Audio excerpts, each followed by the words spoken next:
We do have a great need for foster parents. These kids have been through things that you probably could never imagine. We're seeing older kids that are coming in, so we definitely need foster parents that are willing to take a team. I've raised a few teens myself, and they can be a little challenging, but if you stick in there and you give them the unconditional support and love that they need, it's beautiful when it comes out that they end up getting this stability and permanency, and eventually, if they can't go back home, adoption.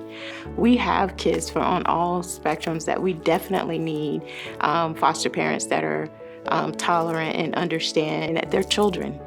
Regardless, they are kids and they need to have a loving home, and that's what we're looking for. We need foster parents to take sibling groups. Most of the time kids don't always come in by themselves, and so we need homes that are willing to open their home to more than one child because obviously we don't want to separate them. I can't imagine not being with my sibling when I was growing up, and we want to have the ability to provide that same opportunity for kids that, unfortunately, due to no fault of their own, they end up in the system, and we want to keep them together. In Abby's situation, she was a young lady who came into care a little older. So she came in around 14 years old. She was involved in human trafficking, involved in drugs. She had not been in school. It was hard to keep her in a foster home because she was running away. She was still involved with the substances. We finally found the right home. That no matter how many times she ran away, they never gave up on her. And they always allowed her to come back. Abby connected with that foster parent and was able to have a permanent placement, eventually opening herself up to services and support, got the assistance that she needed, and got adopted.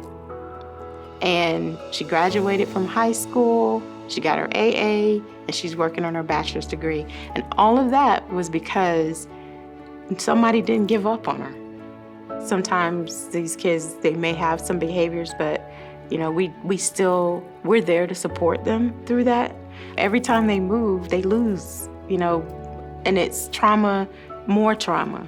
It just hurts my heart when I see some of the kids that, unfortunately, because, they can't find that person that loves them even when they're acting out. And sometimes that acting out is a defense mechanism. And I've heard kids tell me that they were doing that to see, were you really gonna stick by me? And when they found out you were, that's when they opened themselves up. They were hurt so many times. So for them, they're afraid. And I think that's where we forget that they're kids.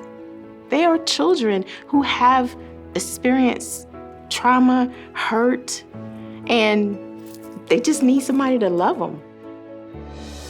We have a great need for loving homes, and if you've ever thought about being a foster parent or even an adopted parent, please give us a call.